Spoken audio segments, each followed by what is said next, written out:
El Día de Muertos es una celebración mexicana de origen prehispánico que honra a los difuntos el 2 de noviembre, comienza desde el 1 de noviembre, y coincide con las celebraciones católicas de Día de los Fieles Difuntos y Todos los Santos. Es una festividad mexicana, que se celebra también en algunos países de América Central, así como en muchas comunidades de los Estados Unidos, donde existe una gran población mexicana y centroamericana. La UNESCO ha declarado la festividad mexicana como Patrimonio Cultural Inmaterial de la Humanidad. El Día de Muertos es un día festejado también en Brasil, como Día dos Finados, aunque esta festividad no tiene las mismas raíces prehispánicas que la festividad mexicana.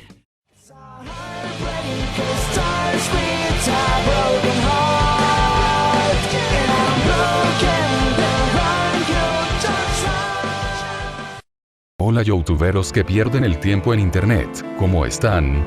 Espero que de maravilla en este Día de Muertos. En esta ocasión les traeré un video especial de leyendas mexicanas. No sé cuántas serán, pero son muchas, así que no perdamos más tiempo. Traigan algo de comer y disfruten este video. El Callejón del Muerto. En el año 1600 el español Tristán de Alcúcer se estableció en la Ciudad de México para abrir una barrotería. Aquí el arzobispo Fray García de Santa María Mendoza solía visitarlo con frecuencia para conversar, habiendo encontrado en común que ambos eran originarios de la misma localidad.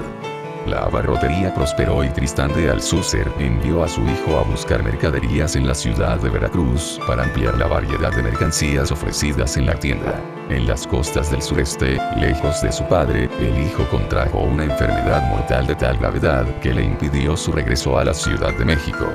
Tristán de Alcúcer le prometió a la Virgen que caminaría hasta el santuario del Cerrito si hacía caso de sus ruegos y le devolvía a su hijo vivo. Unas semanas después su hijo regresó débil y convaleciente, obteniendo ya lo que quería con el paso del tiempo. Tristán olvidó su promesa hacia la Virgen, se dedicó al negocio que prosperaba próspero. Al recordar que no había cumplido su promesa, sintió remordimientos y visitó a su amigo el arzobispo para comentarle sobre su promesa. El arzobispo le afirmó que con un rezo bastaba, lo eximió de su promesa y don Tristán aliviado la olvidó. Cierto día por la mañana, el arzobispo se encontraba caminando por la calle de la Misericordia, cuando se topó con don Tristán, quien estaba algo pálido y demacrado, llevaba puesto un sudario blanco, cargando una vela encendida, le dijo con voz tenebrosa que estaba cumpliendo la promesa. Extrañado el arzobispo, fue por la noche a casa de Tristán para pedirle una explicación y encontró su cadáver que estaba siendo velado por su hijo. El cuerpo del difunto vestía las mismas ropas con las que el arzobispo lo vio por la mañana. El hijo le comentó que su padre había muerto al amanecer. Se dice que el arzobispo se había topado con el espíritu de su amigo, quien se manifestó para cumplir la promesa y sintió remordimientos por eximirlo de ella. Después de varios años el alma de Tristán siguió deambulando por la calle de la Misericordia, que desde el incidente del arzobispo la gente lo llamó el Callejón del Muerto y siglos después se le renombró calle República Dominicana. El Nahual. Me crié en un pueblo pequeño donde las leyendas abundaban. Por la tarde las personas salían de sus casas a reunirse con los vecinos mientras tomaban café, jugaban a la lotería, los niños jugábamos a su alrededor, no faltaba quien se le ocurriera contar alguna historia de terror o algún hecho real de sus propias vivencias que me ponían la piel de gallina. Aunque ya crecí bastante desde entonces, hay una leyenda en especial que todavía me asusta hasta el punto de morderme las uñas y no querer apagar las luces por la noche. Fue en esa ocasión que le tocó turno a mi mamá para hablar y esto fue lo que dijo. Cuando yo estaba más chica, que apenas estábamos construyendo la casa, mi papá hizo su taller de puros carricitos, palo de madera parecido al bambú pero mucho más delgado, estaba un poco retirado de la cocina, que es donde pasábamos la mayor parte del tiempo. Desde la ventana se podía ver la luz de la lámpara de gasolina y sabíamos que estaba trabajando porque siempre se le hacía noche. Una vez que mi mamá me pidió que fuera a llevarle de comer porque ya era muy tarde, agarré la comida para llevársela al plato en una mano y las tortillas en otra. El tramo me pareció muy largo para llegar porque estaba bien oscuro, una oscuridad en la que no podía ver el pie cuando daba paso, solo me guiaba por la luz que salía del taller. Entonces empecé a escuchar pasos junto a los míos, porque la hierba se catroneaba por más que volteara no podía ver nada, así que me apuré, y los pasos también conmigo, cada vez los sentía más cerca, pero afortunadamente llegué pronto al taller, me metí y le dije a mi papá que algo me seguía, entonces él tomó el machete, cerró la puerta, y empezamos a oír la respiración como de un animal muy grande, y sus pisadas alrededor del taller, con la poca luz que se escapaba entre los carrizos, se veía como un perro grandote, negro, que daba vueltas y vueltas buscando por dónde entrar y empezó a rascar las paredes. Cuando se volteó de frente le vimos los ojos rojos como lumbre. Y se sentía su mirada pesada encima de nosotros. Mi papá me metió debajo de una mesa y me dijo que no me moviera, que era el nahual. Entonces el animal dejó de hacer ruido y se fue a la casa porque estaba la puerta abierta. Mi papá lo siguió con el machete y antes de llegar a la puerta se hizo humo y se fue. Me sorprende cómo ellos lo hablan de forma tan natural, pues mi mamá dijo que después de eso lo vio 3 o 4 veces rondando por ahí, y ni que hablar de qué valientes eran, porque decían que el nahual era el diablo convertido en animal, que se presentaba cuando quería robarse el alma de un niño. Yo no sé, a mí me daría horror enfrentar una cosa de esas. La Catrina. Aunque la Catrina fue creada por artistas mexicanos para hacer una representación metafórica de la alta clase social del país, que prevalecía antes de la Revolución Mexicana. A estas fechas es ya conocida como un símbolo oficial de la muerte, ya que en México se celebra el Día de los Muertos el 1 y 2 de noviembre en toda la República. El mexicano tiene una relación especial con la muerte, se le celebra, es motivo de risas, va de broma en broma, pero sin perder el respeto que merece. De acuerdo con el folclore mexicano, la Catrina, mejor conocida como la muerte y con muchos nombres más, puede mostrarse de muchas formas. Algunas veces se representa alegre, vestida de manera elaborada, con ganas de divertirse e incluso coqueta y seductora con los mortales. Otras, la encontramos en los purititos huesos, lista para llevarnos cuando menos lo esperamos. En cada celebración del Día de los Muertos en México, recorre las calles y plazas llevando la alegría de vivir a las ofrendas, cementerios y acontecimientos culturales que así lo requieran. La relación que con ella se tiene nació por circunstancias vinculadas con la historia y la cultura. En las tradiciones y costumbres de cada región se le considera un huésped imprescindible en las ocasiones importantes con los muertos, como el Día de Todos Santos y el Día de los Fieles Difuntos. La muerte y la memoria de nuestros seres queridos nos dan un sentido de identidad que a su vez arraiga nuestra cultura. A la Catrina y al Catrín los asociamos también con el placer de vivir ante la inminencia de la muerte. La Catrina, con su personalidad traviesa, ocurrente, simpática y coqueta, nos invita a vivir con plenitud cada momento, y a través de las artes mayores y menores encontrar el sentido de la vida. La doble identidad de la Catrina nos recuerda que la vida es aquí, ahora y eternamente. La leyenda del maíz. Se dice que el pueblo azteca, quienes tenían sus chozas cerca de unas colinas de Tenochtitlán, vivían cómodamente de sus tierras agrícolas en donde cultivaban tabaco, chiles, maguey, etc. Sin embargo, esto no era suficiente para satisfacer sus necesidades alimenticias, así que se comenzaron a buscar más variedad de vegetales y frutas. Pasaron los días y entre sus habitantes se corrió un rumor que atrás de las colinas había cultivos de maíz, y rápidamente un pequeño grupo emprendió la ida, cruzaron senderos, se enfrentaron con terrenos escarpados y una densa vegetación, pero en medio del camino se dieron cuenta que era muy peligroso y regresaron. No sabían qué hacer para llegar sanos y salvos a ese lugar, por eso le pidieron ayuda al dios Quetzalcóatl, quien aceptó ir. Él se convirtió en hormiga negra y, acompañado de una hormiga roja, caminó hacia las colinas. Eran tan pequeñas que pasaron desapercibidas por los hambrientos animales que allí habitaban, treparon rocas, ramas y todo lo que encontraban a su paso. Después de un largo tiempo, llegaron al anhelado lugar y en un 2x3 Quetzalcóatl tomó una semilla de maíz madura y la cargó de regreso entre sus mandíbulas. Todos esperaban ansiosos su llegada y al paso de las horas, al fin en aquel horizonte se veía la pequeña hormiga negra acompañada de una hormiga roja. El poderoso dios les entregó a los habitantes la valiosa semilla, quienes se apresuraron rápidamente para plantarla entre sus sembradíos. Desde ese día, Quetzalcóatl fue venerado por ser quien trajo vida al gran pueblo azteca con el cultivo de maíz. La confesión de un muerto. La leyenda mexicana que les vamos a relatar hoy tiene origen en el templo sagrado más conocido de México, la Basílica de Guadalupe. Cuenta la historia que hace mucho tiempo atrás, uno de los muchos feligreses que acudían diariamente al templo para confesarse, entró por la puerta principal y le pidió a un sacerdote que si le podría hacer la confesión, ya que tenía muchos pecados y secretos que decir, a lo que el sacerdote aceptó. Él parecía ser una persona normal, llevaba un atuendo algo elegante para la ocasión y para el sacerdote no vio nada fuera de lo normal, ya que era muy común que la gente acudiera al recinto para hacer penitencia y pedir perdón a Dios por sus pecados. Después de caminar por un pasillo largo, llegaron al lugar de confesión, el sacerdote se puso en posición, abrió la pequeña ventanilla y el hombre rápidamente se acercó y comenzó a decir todos sus pecados.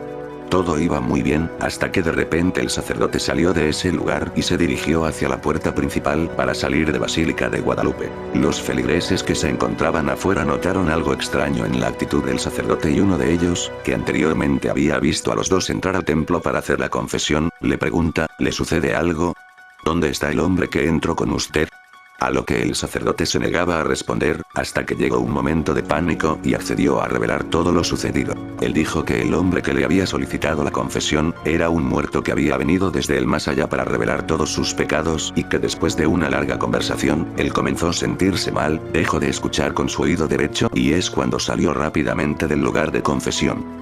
Esa extraña experiencia cambió por completo su vida y desde ese día carga en su conciencia el misterioso secreto de aquel muerto que posiblemente nunca sea descubierto.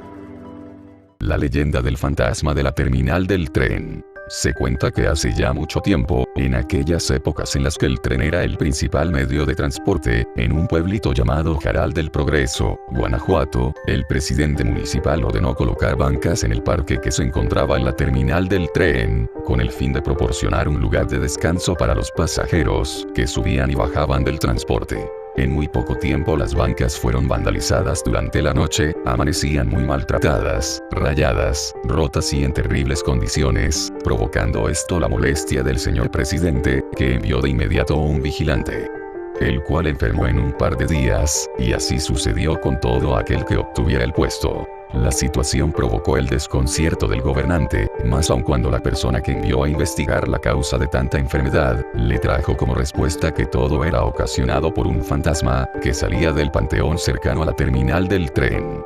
Pareciéndole una explicación algo ridícula, el señor presidente envió al Chino Herrera, un policía de su entera confianza, del cual se decía era muy barbero con su superior, por lo cual se tenía la seguridad que no se negaría la misión. El policía acudió al lugar sin temor, pero corrió la misma suerte al siguiente día se presentó a trabajar, reportándose enfermo. Algo extrañado el presidente acudió al hospital para saber lo que había sucedido con su hombre de confianza, el cual le dijo que todo estaba normal y alrededor de las 12 de la noche, empezó a correr un vientecito frío junto a una densa neblina, y se escuchaba el llanto de una mujer, como su deber lo indicaba fue en su busca para ver en qué podía ayudarla. A lo lejos entre la bruma vio una silueta blanca que parecía la mujer, se acercó deprisa, para advertirle sobre los peligros de andar tan tarde fuera de casa, pero observó que la dama no movía las piernas y se acercaba demasiado rápido desde el panteón. Quedando muy sorprendido, cambió muy pronto a espanto, cuando se dio cuenta que la señora vestida de blanco viajaba suspendida en el aire, tal como si flotara, y del rostro solo recordaba los ojos de color rojo encendido, que le hicieron desmayar al ver que la figura se abalanzó sobre de él sin darle tiempo de correr. Esa noche el policía murió y en su lecho de muerte juró que todo era verdad. Ya nadie fue a cuidar las bancas después de lo sucedido y cuentan que a lo lejos en las noches escuchan el llanto de la mujer. Leyenda del mal neno. Dentro de esta bella tradición mexicana del Día de Muertos, existen también a veces los inconvenientes, cuando nuestros seres queridos fallecen y son sepultados en lugares en los que no permanecemos para siempre, resulta a veces algo difícil poder trasladarse al lugar indicado para estar con la familia y sobre todo con los fieles difuntos en un día tan importante, sea cuales sean las causas siempre hay una manera, sobre todo si es simple decidirla. Cuenta la leyenda que una de las hijas de doña María y don Pedro se mudó de Aguascalientes, poco tiempo después de que ellos fallecieron, el resto de la familia conformada por 5 hermanos y hermanas más, también se fueron marchando poco tiempo después, excepto uno. Como seguían manteniendo contacto a través de la distancia, estaban planeando para el Día de Muertos reunirse todos, ya que hacía más de 10 años que no estaban juntos, mucho menos frente a la tumba de sus padres. Habiendo quedado ya todos de acuerdo, llegaron algunos primero que otros, pero vieron con extrañeza que estaba por acabarse el día 1 de noviembre y la luna de las semanas no había llegado aún. Anocheciendo le llamaron para preguntarle a qué hora llegaba o si llegaría directo al panteón, a lo cual la mujer muy triste respondió que su marido no le había permitido asistir, argumentando que su madre ya estaba muerta, que no había necesidad de ir a hacer un gasto tan grande. Después de tan desagradable conversación, la mujer se fue a dormir en otra habitación molesta y triste por el dolor que le ocasionó su marido con tal actitud. Estando solo en el cuarto, a medianoche, escuchó el arrastrar de unos pies, muy cerca de él, y de pronto unos fuertes ruidos del sonar de algo contra el piso, lo hicieron poner extrema atención hacia el lugar de donde provenían. Viendo un par de siluetas, se sorprendió al darse cuenta que eran sus suegros. Viéndolo con mucho coraje, estrellaban contra el suelo los pesados bastones con los que solían andar en vida. Al día siguiente, antes de que la mujer despertara, el hombre tenía listas ya un par de maletas, y cuando ésta abrió los ojos, lo primero que pude escuchar fue: se nos hace tarde, apenas alcanzamos a llegar al panteón para que visites la tumba de tus papás. La leyenda de La Llorona. Una de las más famosas leyendas mexicanas que ha recorrido el mundo es la de La Llorona, la cual tiene sus orígenes desde el tiempo en que México fue establecido, junto a la llegada de los españoles. Se cuenta que existió una mujer indígena que tenía un romance con un caballero español. La relación se consumó dando como fruto 3 bellos hijos, los cuales la madre cuidaba de forma devota, convirtiéndolos en su adoración. Los días seguían corriendo, entre mentiras y sombras, manteniéndose escondidos de los demás para disfrutar de su vínculo. La mujer, viendo su familia formada, las necesidades de sus hijos por un padre de tiempo completo, comienza a pedir que la relación sea formalizada. El caballero la esquivaba en cada ocasión, quizás por temor al que dirán, siendo él un miembro de la sociedad en sus más altos niveles, pensaba mucho en la opinión de los demás y aquel nexo con una indígena podría afectarle demasiado su estatus. Tras la insistencia de la mujer y la negación del caballero, un tiempo después, el hombre la dejó para casarse con una dama española de alta sociedad. La mujer indígena, al enterarse, dolida por la traición y el engaño, totalmente desesperada, tomó a sus 3 hijos, llevándolos a orillas del río, abrazándolos fuertemente con el profundo amor que les profesaba, los hundió en él hasta ahogarlos, para después terminar con su propia vida al no poder soportar la culpa de los actos cometidos. Desde ese día, se escucha el lamento lleno de dolor de la mujer en el río donde esto ocurrió. Hay quienes dicen haberla visto vagando buscando desesperada, con un profundo grito de dolor y lamento que clama por sus hijos. La culpa no la deja descansar, su lamento se escucha cerca de la Plaza Mayor. Quienes miran a través de sus ventanas ven una mujer vestida enteramente de blanco, delgada, llamando a sus hijos y que se esfuma en el lago de Texcoco. La Casa de los Tubos, en la localidad La Escondida, en Monterrey, muy cerca de la Iglesia de Cristo de la Montaña, se encuentran las ruinas de una construcción arquitectónica muy peculiar, que los lugareños llaman la Casa de los Tubos.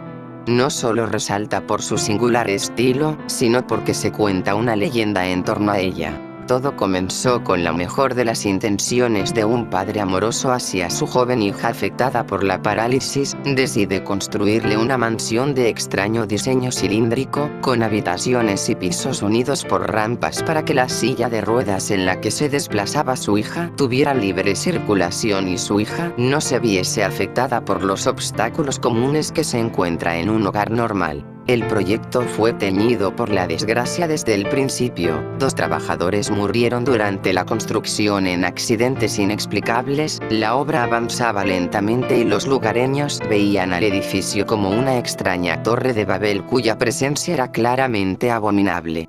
No obstante, el padre, movido por el deseo de facilitar un poco la vida a su amada hija, la llevó una tarde a la casa para observar el progreso de la obra. Durante su visita, una imprudencia provocó que su silla de ruedas se deslizara por una de las rampas, llevándola hacia la muerte al caer por una ventana. Después de tal tragedia, el padre no hizo más que perderse en el alcohol, y al no poder resistir más el dolor, se suicidó. La obra se detuvo y la casa fue abandonada a medio construir. Aún así, han ocurrido en ella una cantidad considerable de desgracias, visitantes muertos, pactos suicidas dentro de ella, accidentes fatales. Y lo más espeluznante, los gemidos de angustia que se escuchan todas las noches en los alrededores de la casa pertenecientes al fantasma de la niña que en ella murió, hacen de la Casa de los Tubos un lugar del cual hablar hasta el día de hoy. No mames, ¿quién contó la última leyenda? Yo lo hice. ¿Por qué? Porque tú no vives aquí. Ah, es que estoy buscando un hogar. Pues qué mal porque aquí ya somos muchos. Así que lárgate de mi hogar. Pero... No. Pero... No, ya te dije que no. Pero jefe, dele una oportunidad. Sí, no sea culero. Va. Como sea. Bienvenida al canal. Muchas gracias. Le juro que no lo defraudaré. Eso espero de ti. Bien chicos de YouTube. Esto ha terminado. Espero que les haya gustado. Por favor denle me gusta, comenten, suscríbanse si quieren y agréguenlo a favoritos. Nos veremos en otra ocasión. Chao.